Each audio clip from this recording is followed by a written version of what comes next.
and password for attention. This feature safeguards data security and ensures the only auditing party is public. Look dashboard. Feature of compression navigate menu and eye statistics card summarizing data on toddler, adolescent, pregnant women, at early immunization, stunting, integrated health purpose posyandu, and health volunteer this pack police quit improvement over view of the health status. Attention list for pregnant woman toddler. This attention list page display of summary of posyandu participant attention across their category. Pregnant woman, toddler, and elderly. The data present include the series number, mother name, husband name, pregnant number, data of decision, posyandu number, attention status. Next, volunteer data of posyandu schedule. The card data page display for adding cards concerning valid cards name, position, phone number, and access rate. The posyandu schedule page displays 6 working group, including information of the service area, midwife, and the scheduled day and date. Conclusion and recommendation. Conclusion. This study's success design of web visit posyandu information system capable of processing resident data, tracking visit, and generation accurate automated report. The system has been known to record administration time, minimize error, and facilitate public health monitoring. Recommendation: further training for health volunteers, the development of notification feature, and integration with health system at the sub-district or district level are recommended. Thank you. Wassalamualaikum warahmatullahi wabarakatuh. Okay, thank you so much to Yusril Diki for the presentation.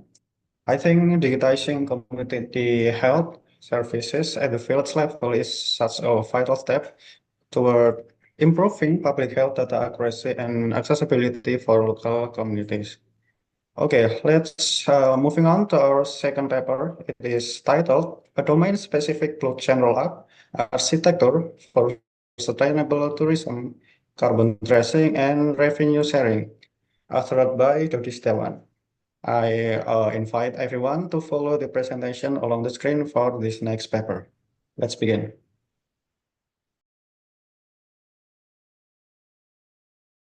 Hello, everyone. My name is Dodi Setiawan from Polytechnic Cakrawala, Indonesia. Thank you for giving me the opportunity to present our work today. Our research to focus on how blockchain architecture can be redesigned, especially for sustainable tourism ecosystem.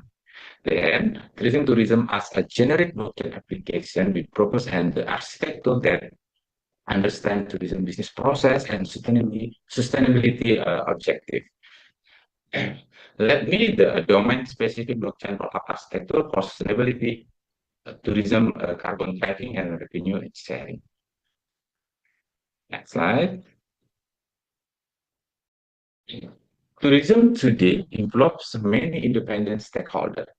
They are actually the interacting layer, the commercial layer, hotel, restaurant, attraction, travel agency, and then physical layer, tourist, transportation, railroad activity.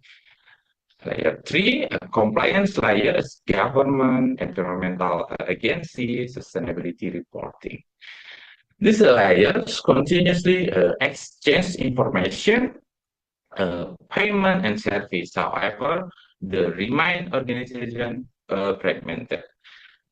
Existing blockchain platform, many asynchronous transaction, but they do not coordinate the uh, layer efficiency.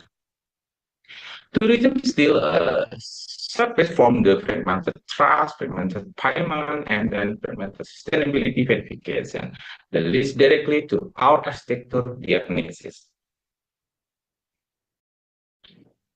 We analyze why existing blockchain infrastructure struggle in tourism.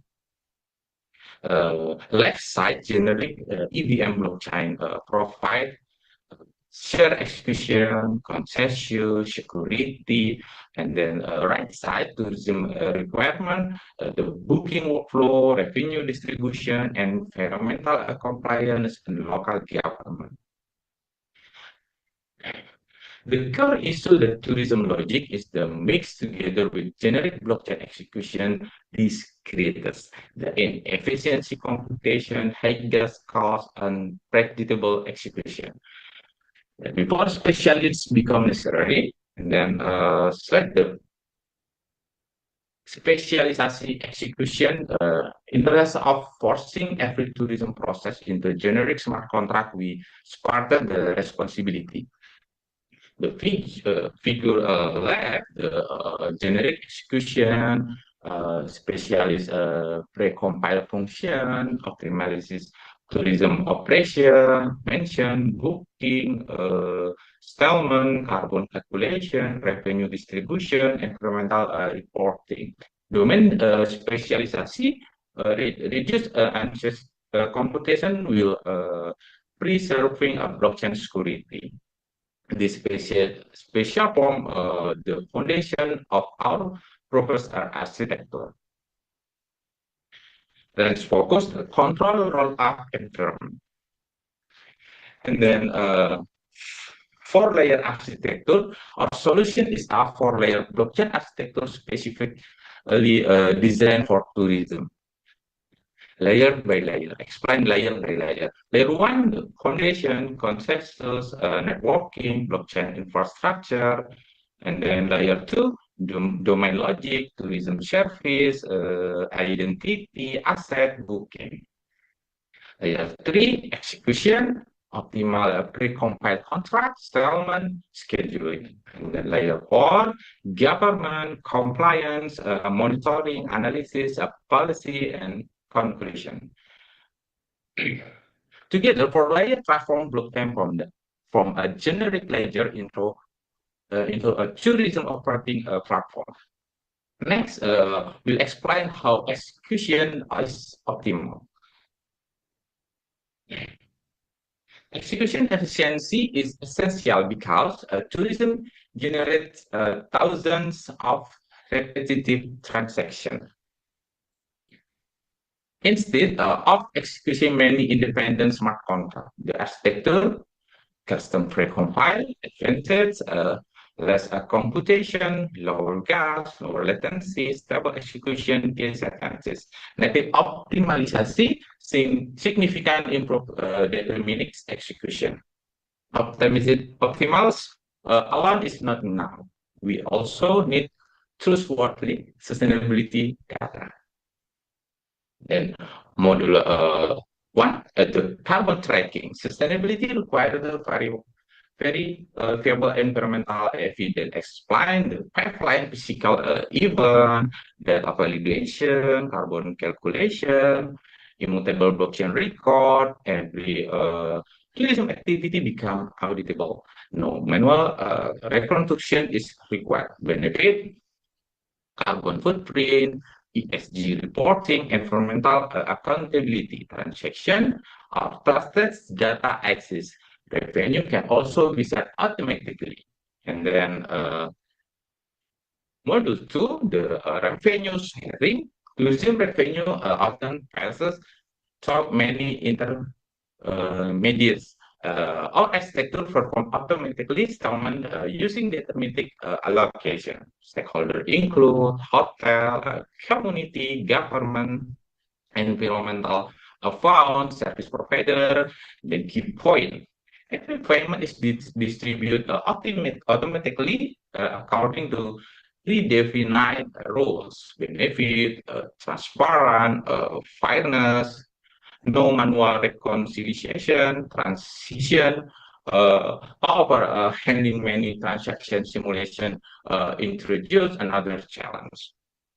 And then parallel scheduling, blockchain perform is often limited by sequential execution, independent transaction, parallel scheduling, safe synchronize, deterministic settlement, benefit, and higher output without scraping consistency. The next step, connect the digital architecture with the physical tourism world. Digital system must accurately reflect the tourism activity. Physical event, gateway, blockchain event, installment, example the QR code, IoT, Internet of Things, GPS, ticket scanning, benefit, the real world activity become fast blockchain event. When they implemented a prototype to validate the architecture, Ethereum test network prototype implementation, trail tourism scenario, latency, gas, throughput, auditability, and then the following set summarize the experimental result. Highlight, throughput increased, settlement latency decreased, mine sentence.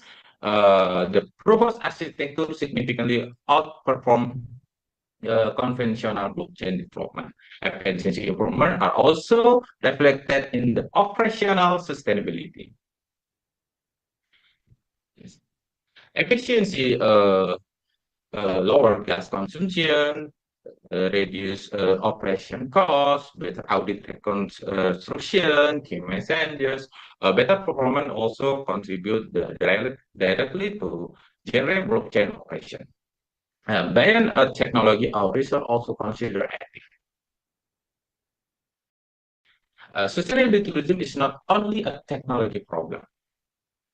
Architecture, government, ethics, social trust, privacy, transparency, accountability, environmental responsibility, transition. Finally, let us look at the future direction. Expand roadmap, short short-term pilot development, and then mid-term regional implementation, long-term interoperability, cross-border tourism, AI integration, CBDC integration, and in conclusion, our research demonstration that domain-specific blockchain architecture can simulate improve performance, transparency, sustainability in tourism ecosystem. Then simply adopting a generic blockchain platform will believe tourism infrastructure solve the purpose built around tourism workflow and sustainability objective. Okay, and then thank you very much for your attention. I will be happy to answer any question. Thank you so much.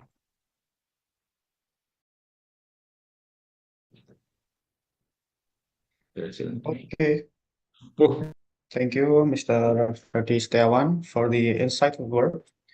I think it is interesting and fascinating to see how blockchain rollups can bring huge impact, and then especially through transparency to the carbon tracing and revenue sharing in the green tourism sector.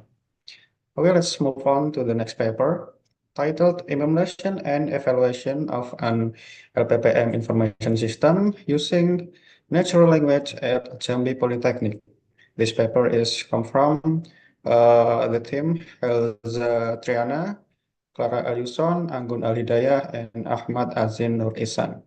Let's dive right into what Elza Triana and the team has prepared for us. Let's dive into it. Hello everyone, we are from Polytechnic Jambi. Today we would like to present our research entitled Implementation and Evaluation of an LPPM Information System using Natural Language at Polytechnic Jambi.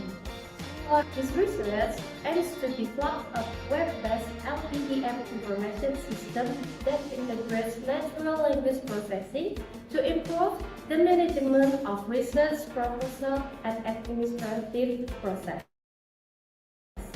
The system is designed to support proposal submission, proposal review, progress monitoring, and the final report monitoring.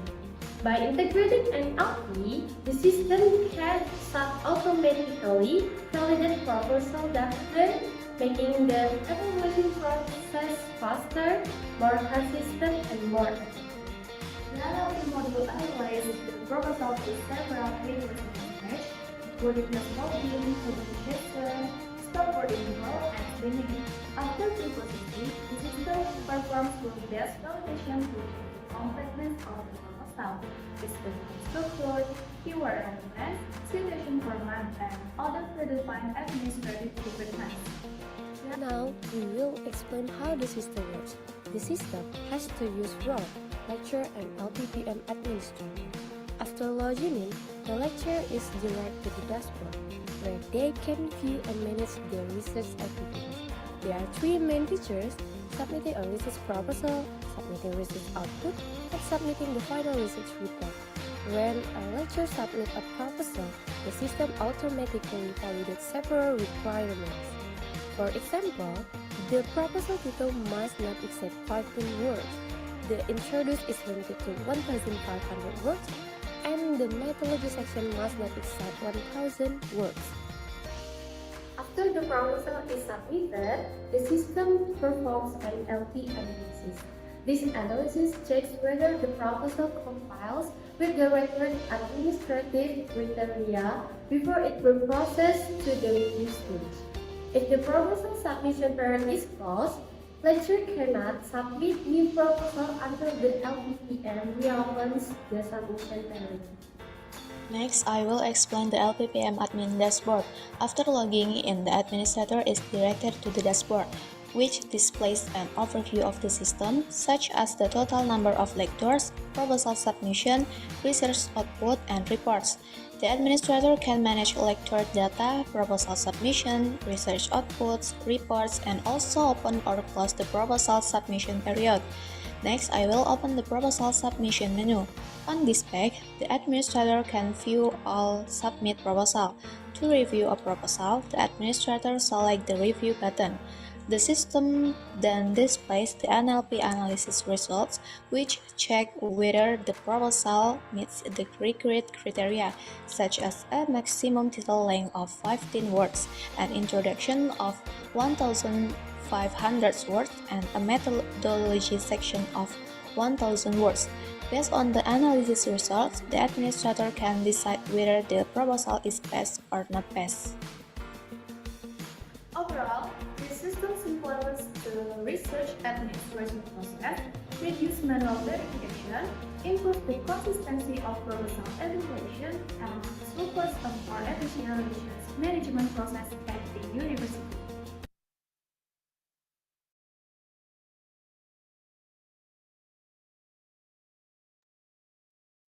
Okay, appreciate the great presentation from Hilza, Triana, and Tim.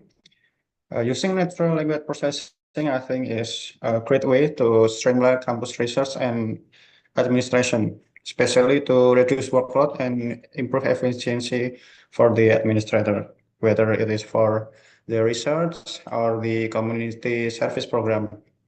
It is shown that the system can be used to manage the proposal and then the progress report and final report. I think it is a good research topic to be developed. And then let's move on to the fourth paper in the science part. Now, the next paper is Smart Air Quality and Temperature Cabin. It is researched by Arifin Oktobrian, Winata, and Ryan Allegra Sukmasjati. Please Let's divert our attention to their presentation and explore their finding together.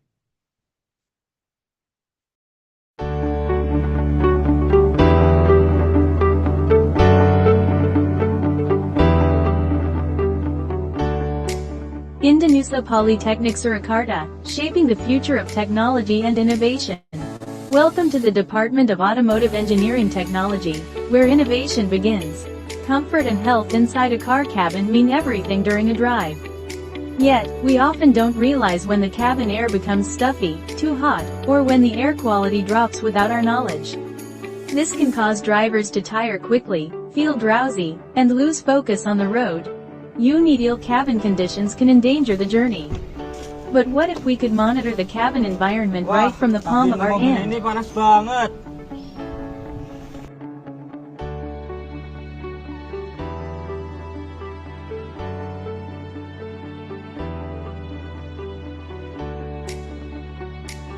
Introducing the Smart Air Quality and Temperature Cabin Sensor, a smart IoT-based solution created by students who dared to innovate. This compact device is powered by the 8266 Spanish pesetas microcontroller as its main brain, handling data processing and wireless communication seamlessly. To capture the environment, we integrate the DHT11 sensor, which constantly monitors microclimates by reading temperature and humidity levels inside the cabin with great precision. But we didn't stop there. Through advanced Internet of Things technology, this device works completely automatically. All the gathered cabin air data is instantly transmitted via Wi-Fi and connected to the Blink IoT application on your smartphone. Now, you can see live graphs, get instant alerts if the temperature gets too high, and monitor your cabin's health in real time, from anywhere, at any time. This project proves that automotive technology is no longer just about mechanical parts, but also about smart connectivity. Innovation happens when we solve real problems, and this is just the beginning.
Okay, thank you for the nice demonstration of the research result by Arifin and Ryan. I think smart cabin monitoring for especially for temperature and air quality is an interesting research topic, especially if we consider the rise of the usage of electric vehicles. It is becoming increasingly critical for health and environmental monitoring in this modern era, especially for comfort in enclosed space, such as in electrical vehicle.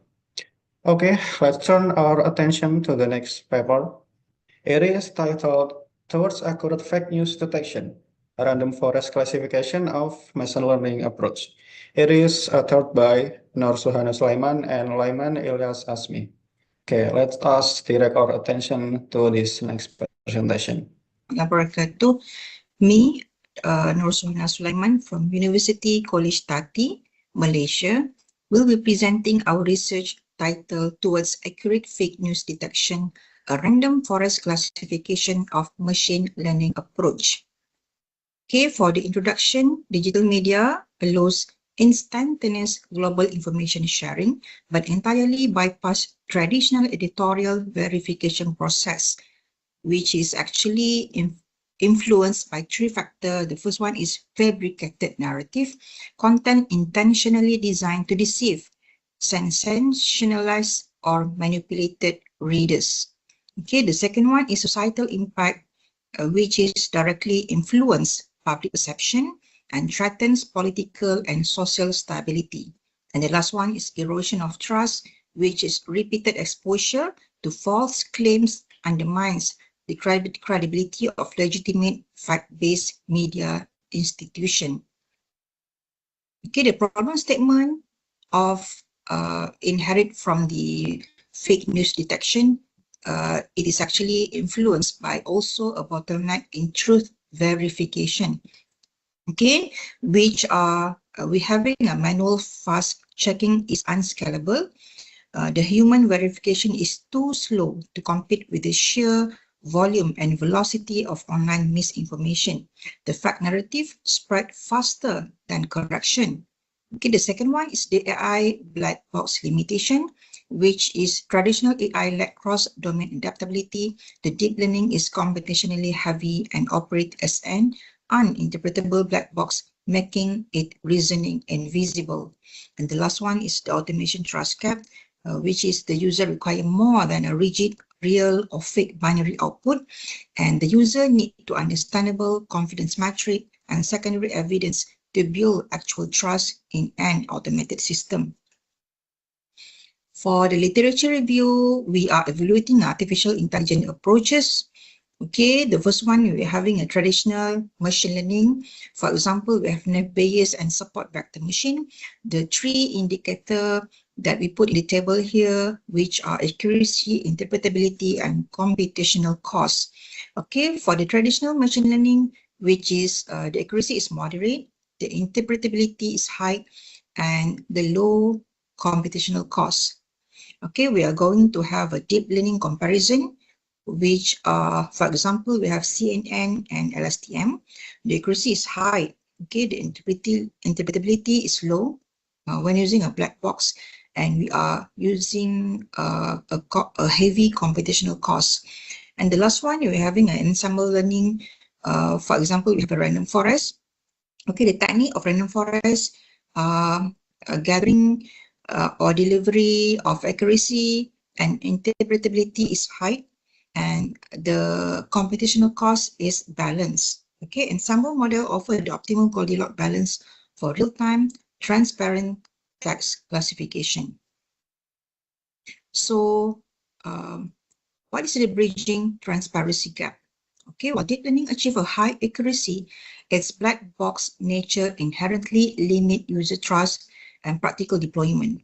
Okay, so the proposed model or methodological shift, the first one is we deploy a random forest for a transparent, robust baseline classification. Okay, the second one, we pair with TF-IDF vectorization to capture subtle and structural linguistic nuances. And the third one is add a live verification layer to cross-check AI prediction against factual sources, moving from theoretical machine learning to a practical advisory tool. Okay, for the normal or standard methodological to classify a fake news detection, the first one is having data sourcing. So in this case, we are using a ESOT, fake and real news dataset from Kaggle. And step 2, we are having NLP pre-processing, which involving a cleaning, tokenization, stop code removal, and lemmatization. The step 3 is feature extraction. We are having a TF, IDF vectorization, and we are processing a maximum of 5,000 features. And step 4, we are having classification and application. So we are using a random forest with 100 estimator to TruthGuard web app with live source verification. So actually a TruthGuard web app is our development of final product, which is contributing the user to check whether the headline or any news is fake or real news. Okay, so in this slide, how to do an NLP? Okay, natural language processing. We are actually process a text to numbers. Okay, from the unstructured text, we are having a cleaning process with this NLP. So what the cleaning process do? Okay, it's actually a process of stripping unstructured noise, which are URL, punctuation, common word, to leave only the dense semantic core. Okay, and next step, we are having a vectorization of TF and IDF. It is actually an extraction process. So the step involved is assign a mathematical weight to word based on the importance, forcing the model to focus on unique writing patterns. So this is the model of random forest. So when we input a document, we are counting a majority vote. Okay, and the final system output is a decision item for having a classification process. Okay, so the ensemble approach construct 100 diverse decision tree. Okay, what is a tree as stated or illustrated in the figure here, actively reducing a variance, preventing overfitting on high dimensional text data, and maintaining a decision transparency. Okay, so beyond binary prediction, okay, we are having a TruthGuard advisory layer. Okay, we are come up with a string-based web tool designed to serve as an advisor. Okay, not an absolute arbiter. So we're having a 2-layer. The first layer is writing pattern analysis. The random forest evaluate linguistic style and syntactic structure. And the second one is a source verification. Okay, so what is layer 2 do? We are having an active search for related coverage among trusted, and also we are embedding a Malaysian news sources. Okay, instead of we are using a ESOT dataset. Okay, so the final decision, we are having a 3 indicator. Okay, the first one is likely real, the second one is likely fake, and the third one is need further verification from user. Okay, so this classification performance model are contributing a 99.69%. Okay, combining interpretable AI with NLP yields a highly accurate, computationally efficient solution for automating fake news detection. Okay, from this result, we are actually unprecedented accuracy, which is actually contributing a 99.69% classification accuracy on the benchmark ESOT dataset, plus actually we are generating also into the dataset of Malaysian sources of news. And the second one is real world application, okay, which is a TruthGuard, okay, our development tool with a real-time advisory application. And we are having a dual layer verification to cross-reference AI textual prediction with trusted live Malaysian news sources. Okay, so we are having a precision, recall, and advanced score for baseline accuracy performance. Okay, so what is precision? It is actually a near perfect identification of fabricated writing style. So what is recall? It is actually a minimal false negative, ensuring a real news is rarely flagged incorrectly. And F1 score is demonstrate and exceptional balance and structural reliability. Okay, so as illustrated, this number is the numbers of true positive, false negative, and true negative inherit from the ISOT dataset and Malaysian sources news for the classification performance process.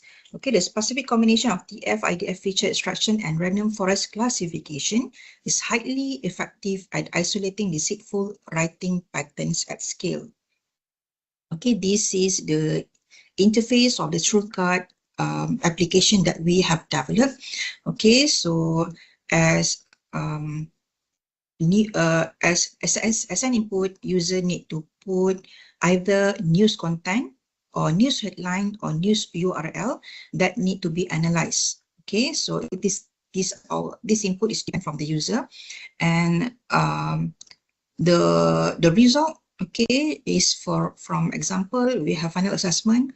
So the result is likely real. The system found strong support from ML model and or trusted Malaysian sources. So we depicted the 2% here. The first one is model confidence, at the low confidence or high confidence, and the second one is trusted source match. Okay, so how many percentage that a strong match? So the example of data set here is trusted Malaysian sources. Okay, the random forest model confidence is low, which is 58%, but a similar report was found from a trusted Malaysian sources. Okay, so we indicate for the 3 different color. Okay, so what is likely real, which is green color, strong support from the ML model and matching trusted Malaysian sources.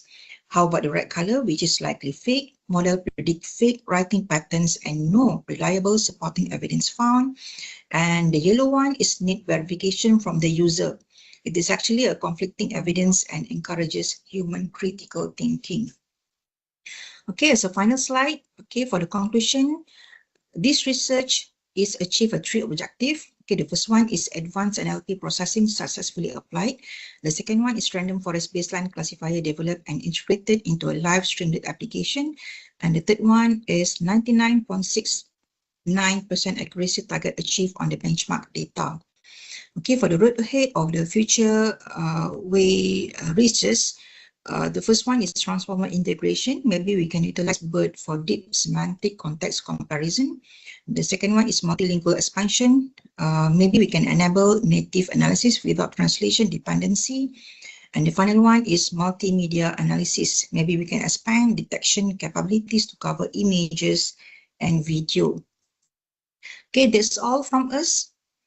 Okay, maybe for this research, we can advancing digital trust through interpretable of AI. Okay, can contact me for the any further collaboration of research on cybersecurity. Okay, thank you. Okay, thank you for Mrs. Nur Suhana and the team. I think in this digital era, it is essential for us to protect information integrity. One of the main can be with detection of fake news. Especially in this research, it is shown that random forest in the ensemble setting can be shown to be yield a very high result with over 99% accuracy. And also it is shown that the method random forest with ensemble setting, it has good interpretability and it also has balanced computational research. Okay, moving on to the next paper. It is titled Rethinking Circuit Assembly Task Assessment, a process-based learning indicator model for engineering education, presented by Mr. Ahyari Nasir and the team. Let's switch our spotlight to this next presentation. Assalamualaikum. Good morning, respect chairman and panel member. My name is Muhammad Rafif and today I would like to present my research and title Rating Circuit Assembly Task Assessment, a process-based learning indicator model for engineering education. In this presentation, I will explain why the current assessment method for circuit assembly tasks has some limitation and how my proposed model can provide more comprehensive assess student practical competency. Before we look at the problem, let's first understand why this study is important. In engineering education, lab activities are not only getting the correct answer, they are also about the develop the practical skill. During the circuit assembly task, students need to read the circuit diagram, choose the correct component, troubleshoot any mistake, and finally, make it everything works properly. So actually, students are learned through the whole process, not only in the end of the circuit complete. That's why I believe the learning process should also be a part of the assessment. Now, we go through to the problem statement. Now, I will explain to you about this slide. Looks at the current situation, most practical assessment only evaluate the final circuit.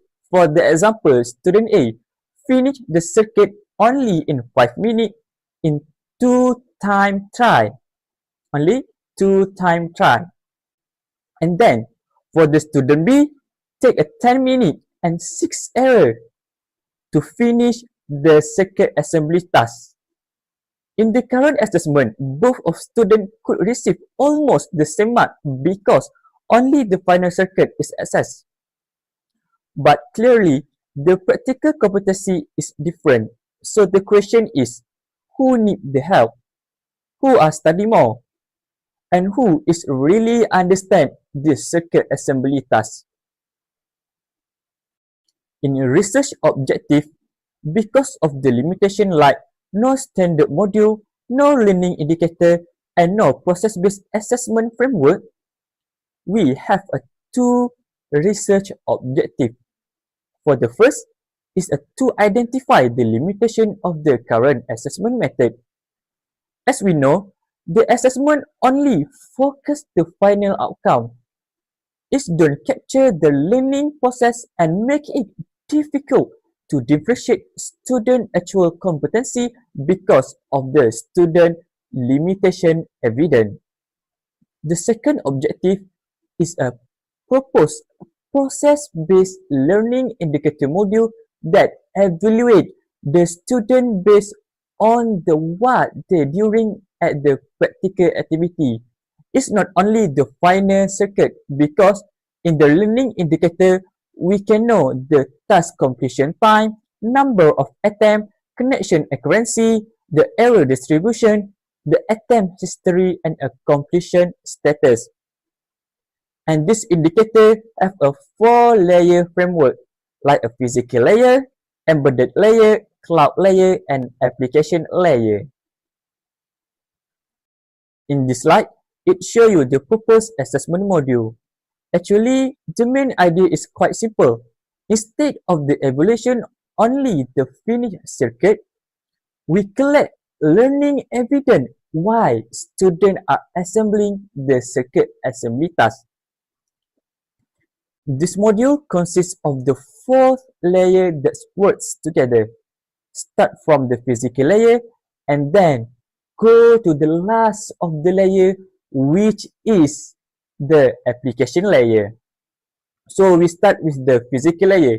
At the physical layer, students need to complete all of the circuit assembly tasks like make a connection, verify the connection is a function or not, and last but not least, the student make a troubleshoot if the circuit assembly task is not functionally. And then we go through to the embedded layer, and the most important thing we must know, which is how this can be processed. So we use the microcontroller like ESP32 to detect the connection, to detect the error, and to detect the attempt, the logs, and then the time of that circuit assembly task from the student. So we go through to the cloud layer.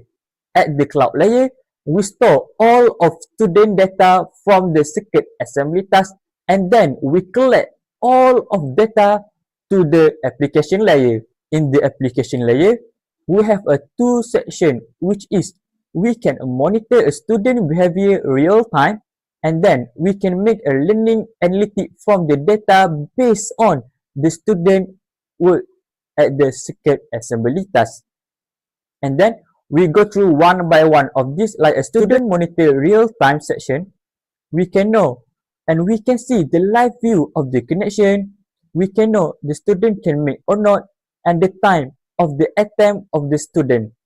And then for the learning analytics section, we can see the task completion time, the number of attempts, and the error distribution, and the last but not least, the connectivity history.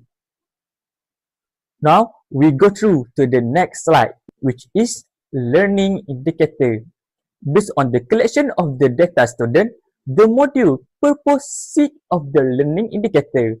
For the example, task completion time tell us how efficiency student complete the task. Second, the number of attempts show how many times student try before succeed. And the third, connection accuracy reflect their technical understand, and then error distribution help us to understand their troubleshooting ability. Number 5 is the attempt history show how the student improve during the activity, and the last but not least, the completion status tell us whether the practical task has been completed successfully. When we combine all of the indicators, we get a much clearly picture of the student competency. Next, educational contribution. So, what the different about this approach? Traditionally, assessment stop one student produce a working circuit. In this purpose module, we also assess the learning process. For the example, student behavior is transformed into a learning indicator, and those indicators become evidence of their competency. And this provide instructor with a rich information and more meaningful feedback for the student.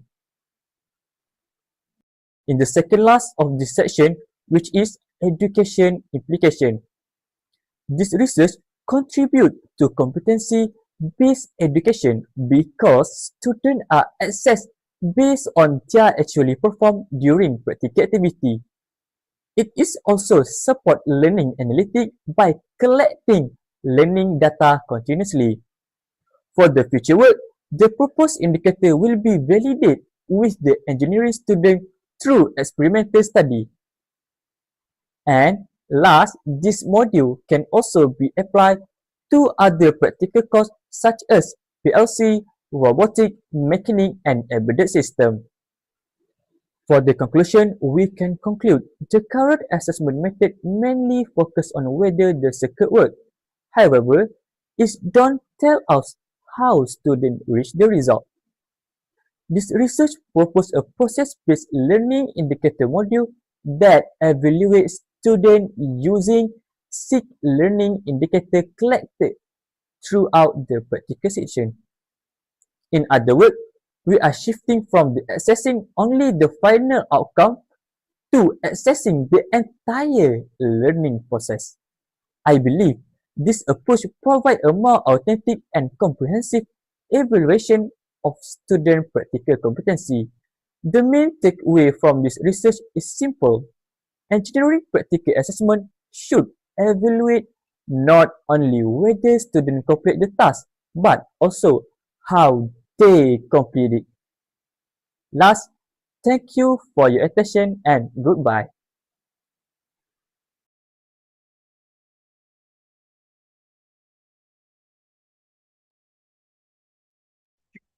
Thank you to Ashari Nasir and the team for the presentation. I think shifting the methodology toward process-based learning indicator rather than measuring just the final exam score is really impactful, especially in the education space. It really helps cultivate and measure practical or technical skill of the student, and then it also provide more accurate assessment rather than depending on the measurement of the final exam. By this method, we can find or we can measure the capability or the skill of the student, and maybe who need helps more and which students studies more with this method. I think it is very interesting topic to be covered. Okay. Then next, our next paper is titled Evaluation of the Accuracy and Agreement of Fasting Blood Glucose Measurement using Point of Care Testing compared with the GOD PAP method, brought to us by Resiton Jiman and team. Okay, let's tune in to take a closer look at their research.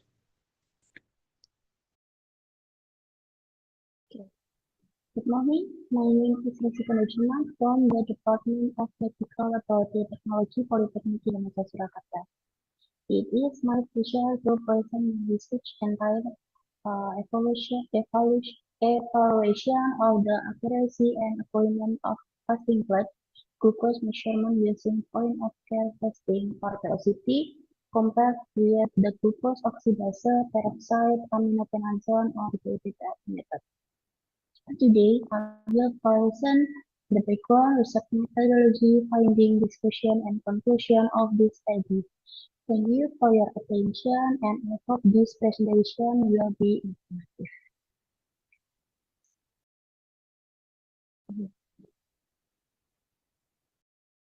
Okay, diabetes mellitus is one of the fastest growing non-communicable disease worldwide and has become a major public health concern. The increasing prevalence of diabetes highlights the importance of accurate fasting blood glucose measurement for early diagnosis, treatment monitoring, and prevention of complications. In clinical practice, POCT is widely used because it provides rapid, convenient, and easy to perform blood glucose measurement.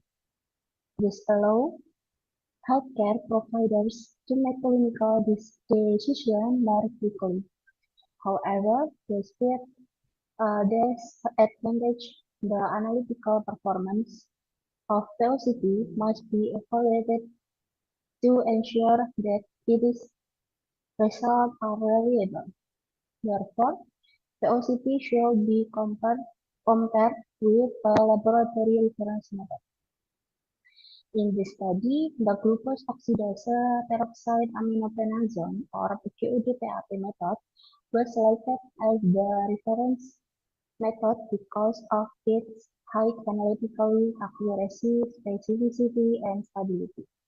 Therefore, this study aimed to evaluate the accuracy and agreement of POCT compared with the GOD-PAP method. Okay. This slide presents the previous study and the research step that motivated this study. The increasing prevalence of diabetes has increased the demand for fasting blood glucose testing. POCT is widely used because it is rapid, easy to perform, and can be used near the patient, while the GOD-PAP method remains the laboratory reference due to its high analytical accuracy and reliability. However, previous studies have reported inconsistent results. Iswana et al. Found higher glucose value with POCT, or Aini et al. Reported a significant difference between the two methods, whereas Saini et al. Found no significant difference. Most previous studies focused only on statistical difference. They didn't comprehensive evaluate accuracy and agreement using parameters such as relative bias, MAPE, and blend outman analysis. Therefore, this study aimed to evaluate both the accuracy and agreement of LCP compared with the QGP method. Based on the previous finding, the research problem is whether PLCD can provide fasting blood glucose result with acceptable accuracy and agreement compared with the POD-PAP reference method. Therefore, this study aims to evaluate the accuracy and agreement of fasting blood glucose measurement using PLCT compared with the POD-PAP method. And this study was a quantitative analytical observational study with a cross-sectional design. It was conducted in November 2025 at the Clinical Pathology Laboratory.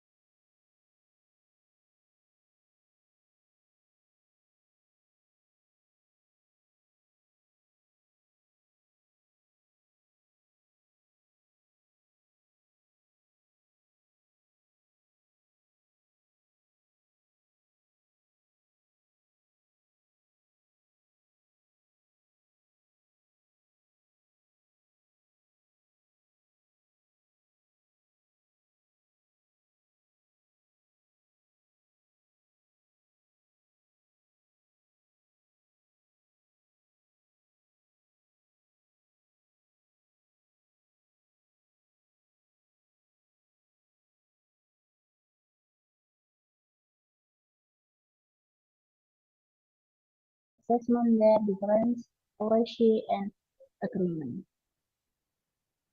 Okay.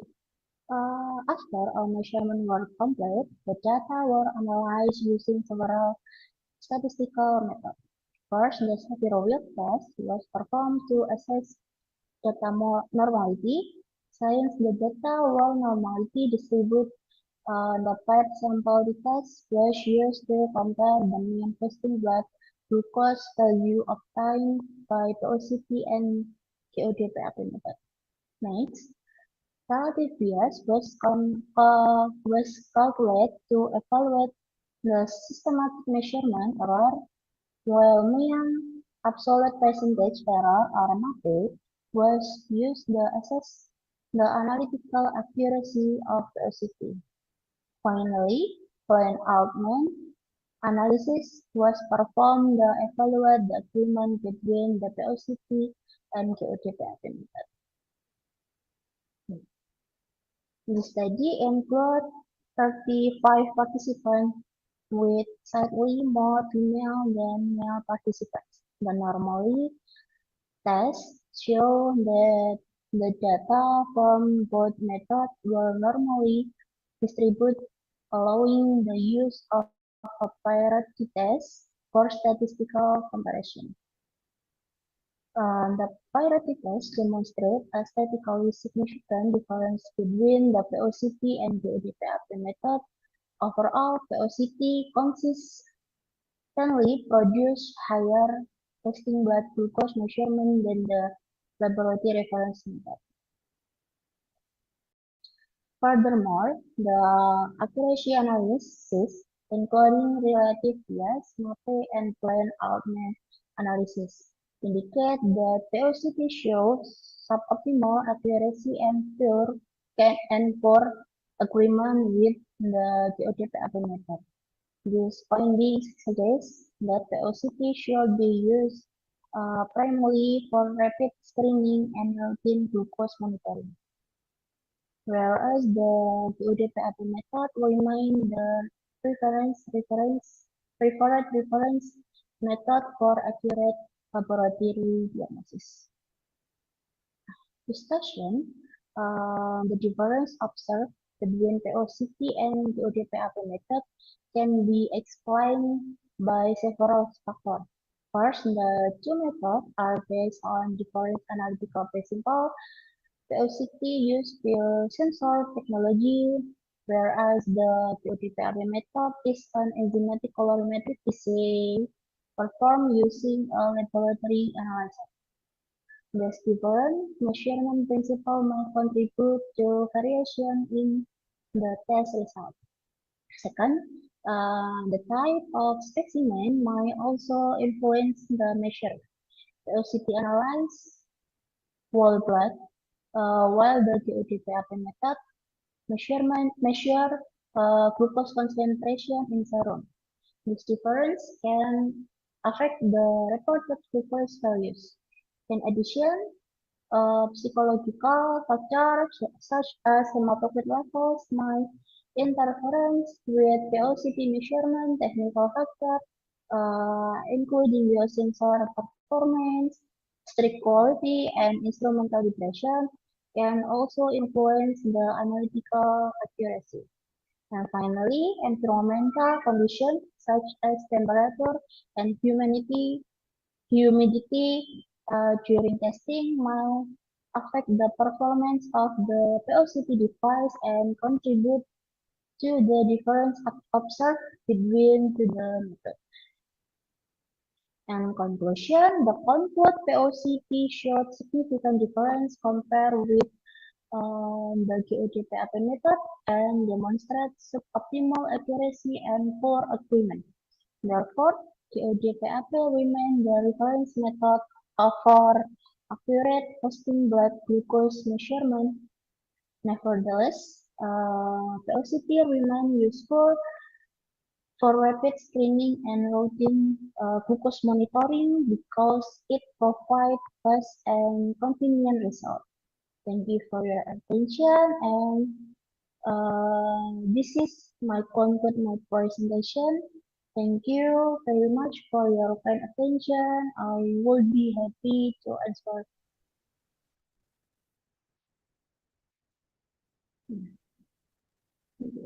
Okay, thank you for the presentation, the receipt on the CMAT. It is very excellent and thorough study, I think. Validating point of care testing against reference laboratory method. I think it is so important to ensure fast and dependable diagnostic care. Okay, the next paper I think is really directly connected to our core conference theme, especially within the green industry solution. Our next paper it is titled Literature Review: Achieving Zero Waste City in the Modern Era. It is authored by Laraswati, Triwahyuningsih, and Sakya Ramadan. I think it is very connected to the theme of green technology, and then this paper also corrected a lot of previous research that focus on the industrial or the environmental part, especially in the city. Okay.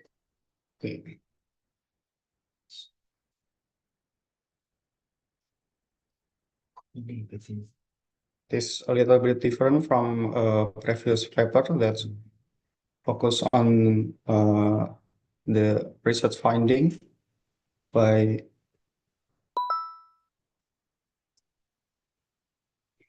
this paper focus on the literature review. Okay. I'm sorry, let's wait for the presenter to be ready.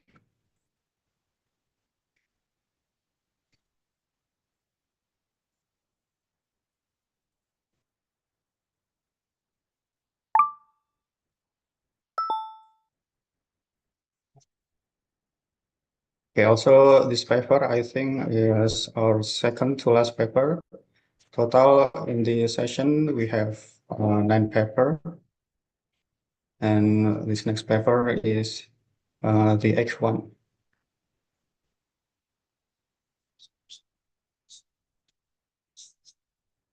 Okay.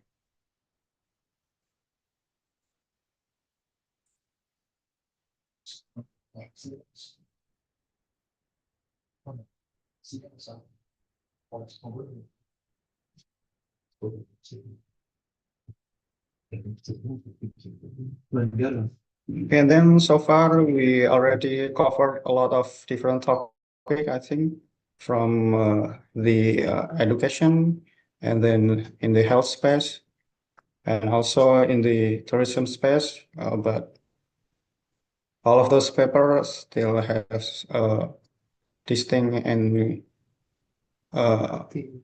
an interesting connection to our conference theme, especially the product for green industry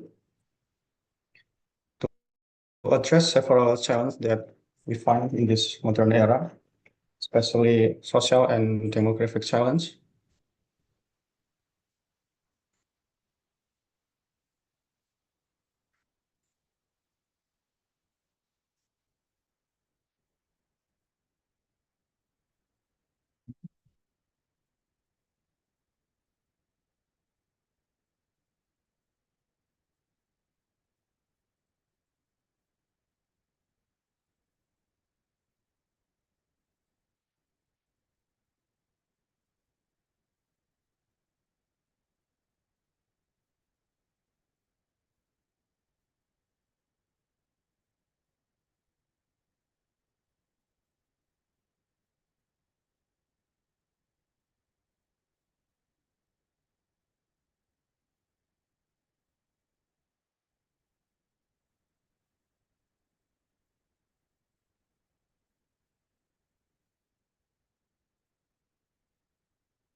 Okay, I think this next paper also offer different view from previous presentation rather than focusing the research on the experimental research. They offer an insight and uh, and discussion that source from previous studies, especially in the space of green industry in city environment.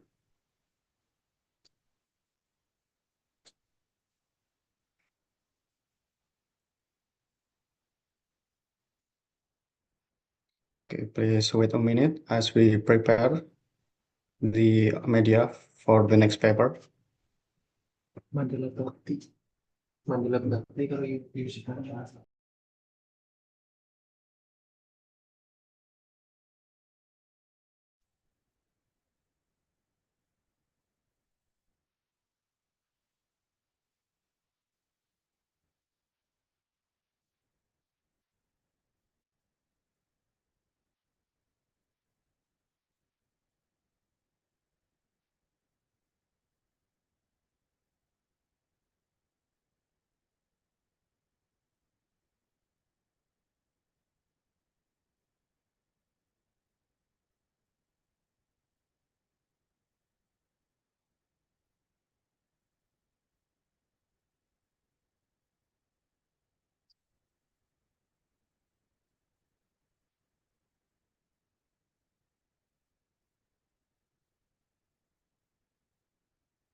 And for a side note, before we end this our session, before we close it, I think I will, before this session is closed, I will invite all presenter here to turn on your camera after the net presenter to take a photo. Okay, please wait. I think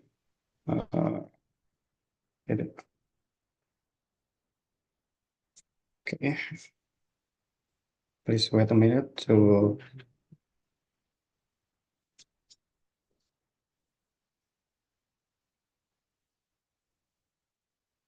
Okay, I'm sorry.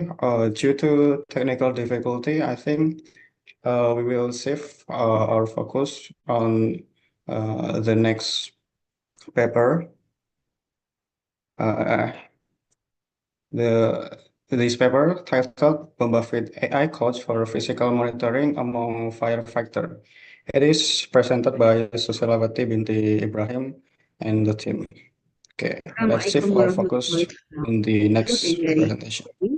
So my name, Dr. Suzilawati bin Ibrahim, and my member's name is Benjamin Haris Ridwan bin Abdullah and Ahmad Zaim Mukri bin Muhammad Razali. So our research topic is about firefighter fitness monitoring system, and we are from University College Tati.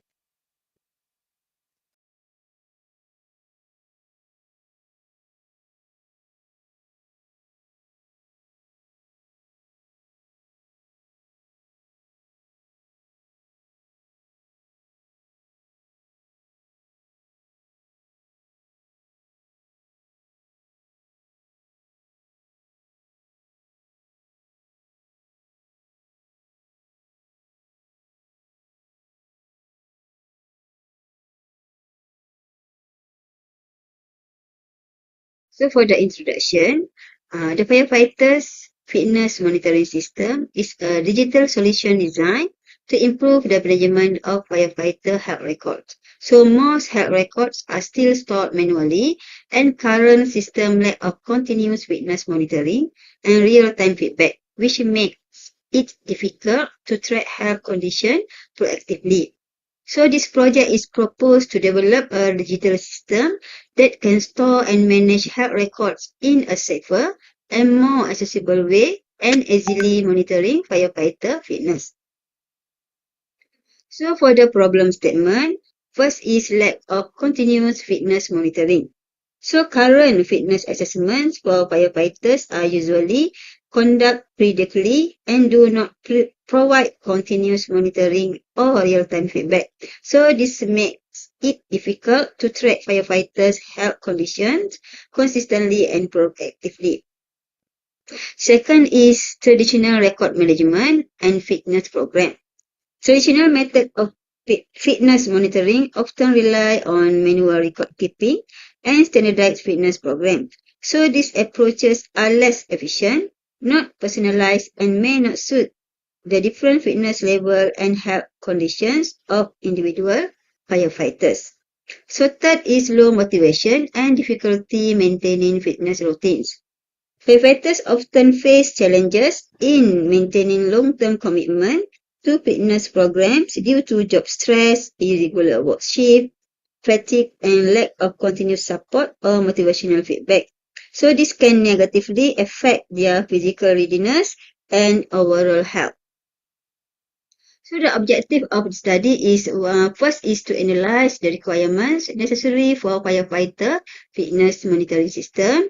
Second is to design the architecture and significance of the system. And third is to develop the functional system to improve the efficiency of health record management. Methodology of the study is phase one is to identify the problems and find requirement analysis. Phase 2 is to system design, and phase 3 is system development. So finding of the study, so I will show user page demo.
And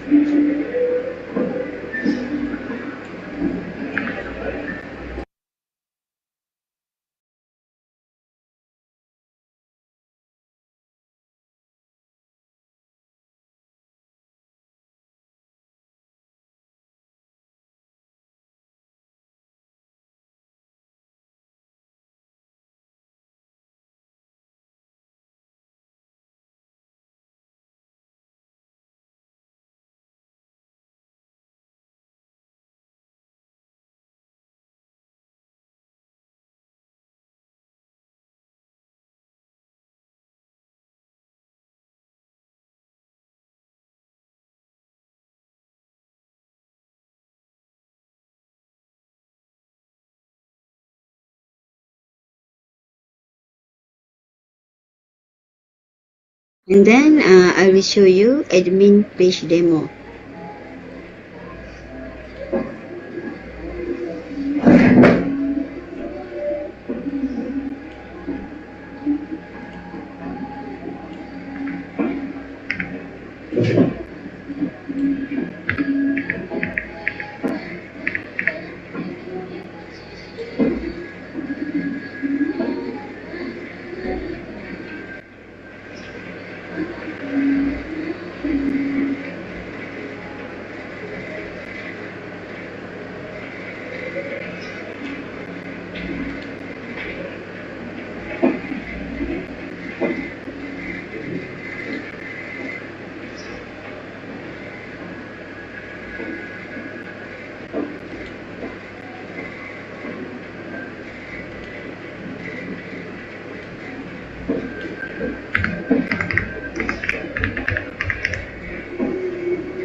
and monitored systematically.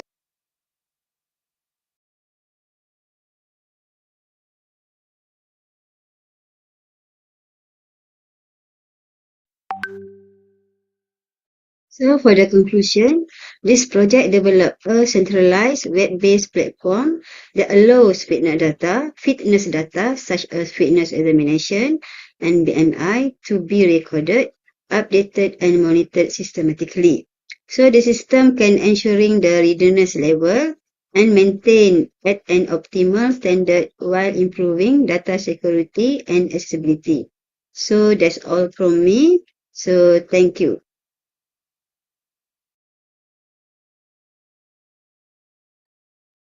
Okay, thank you for the next presentation. AI technology developed and dedicated to monitoring and safeguarding the health of the firefighter, I think is a very noble and practical application of smart monitoring tools. Then we can move on to our final paper of this session. The next paper is titled Iterative Review: Achieving a Zero Waste City in the Modern Era, authored by Laraswati, Triwayuningsih, and Zakia Ramadan. Okay, let's shift our focus on their presentation. Assalamualaikum warahmatullahi wabarakatuh. Good morning everyone. My name is Laraswati and today I'm representing our research team together with my co-author Triwayuningsih and Zakia Ramadan to present our study title is Literature Review Achieve a Zero Waste City in the Modern Era. The background of the research lets us begin with the critical situation on the ground. Rapid urbanization and changing consumption patterns have driven surge in the urban solid waste. Also in the empirical background, Surakarta city faces an urgent waste crisis. 1. Daily generation.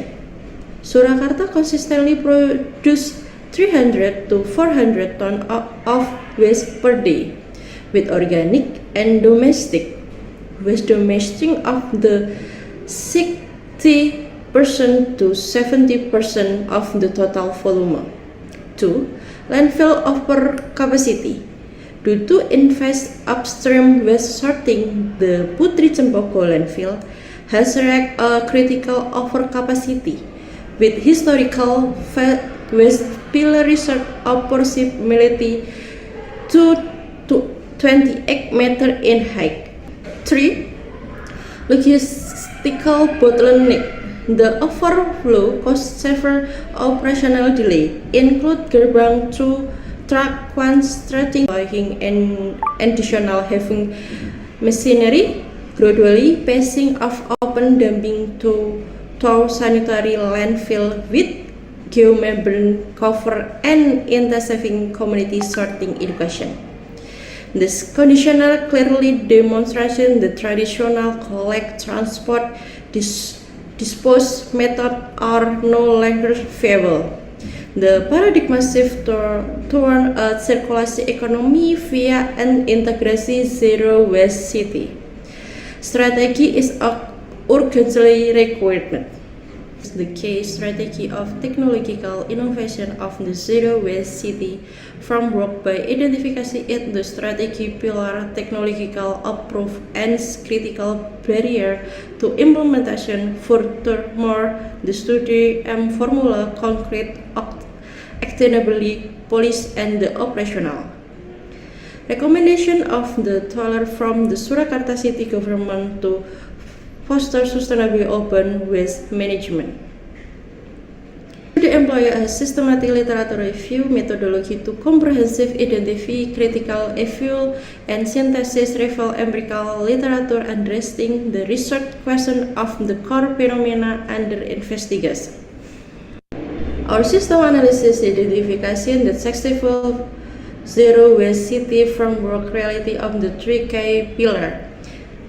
Pillar 1. Community-based waste government, strengthening community engagement and upgrading local 3R waste processing facilities serve as the primary defense line for soil reduction through consistent organic and inorganic waste segregation.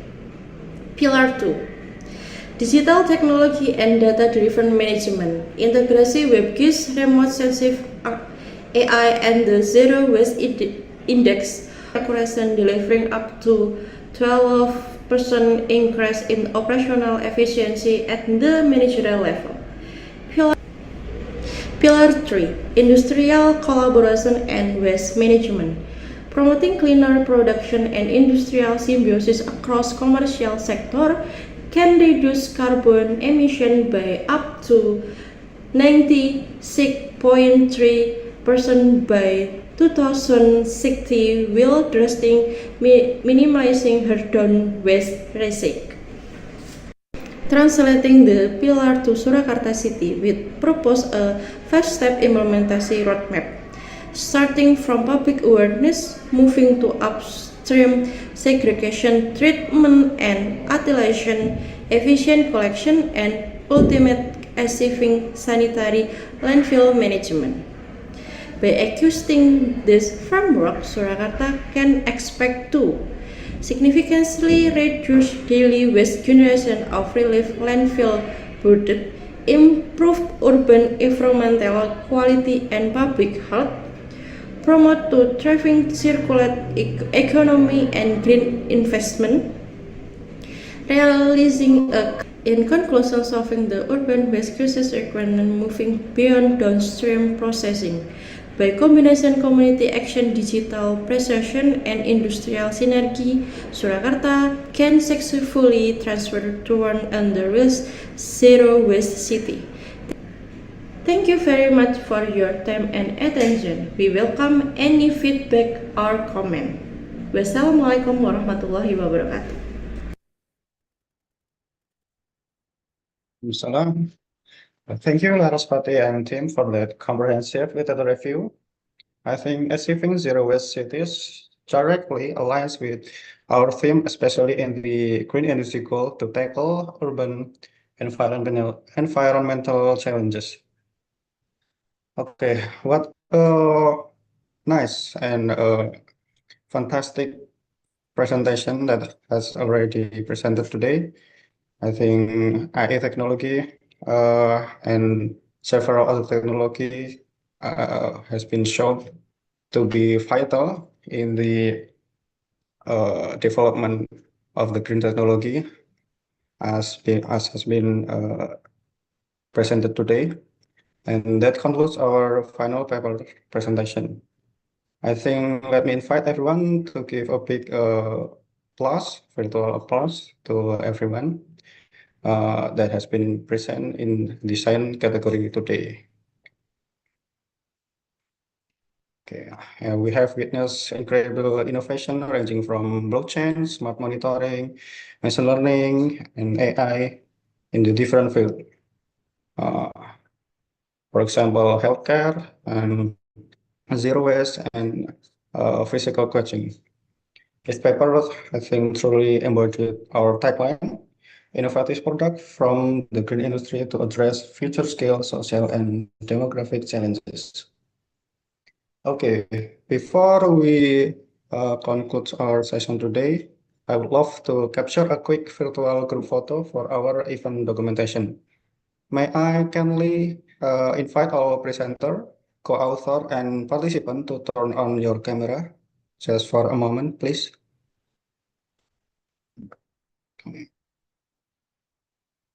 Everyone still in this room, please kindly open your camera. Turn on your camera.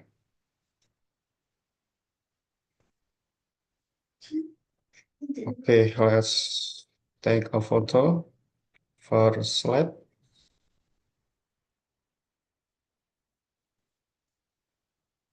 Okay, and then the second slide.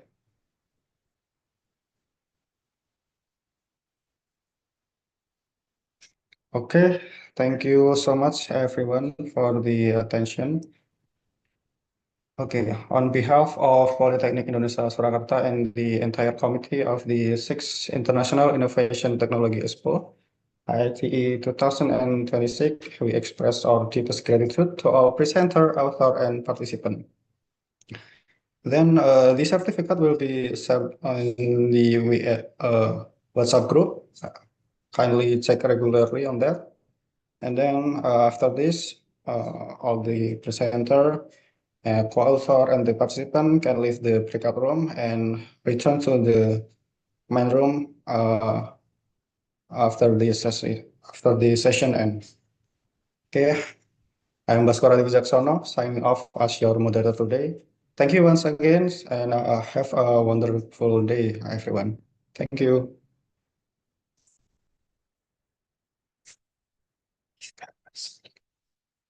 Okay, I think we have some question.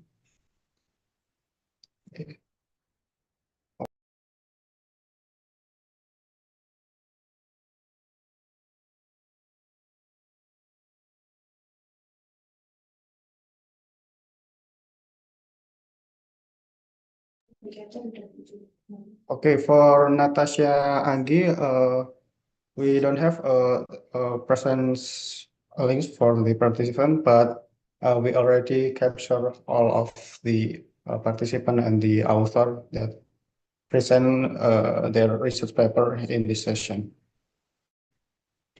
Okay, is there any other question?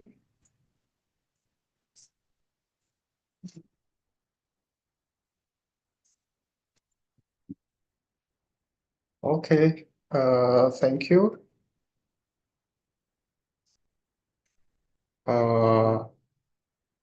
If there is not a question that need to be asked, again, my name is Baskara Waksono. Thank you for all the presentation and the attention. Let me close the session. Good afternoon, everyone. Assalamualaikum warahmatullahi wabarakatuh.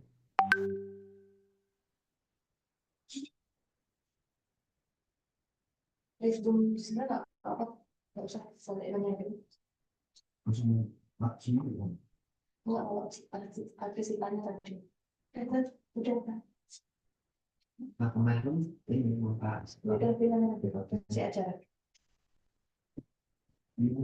balik ke main room.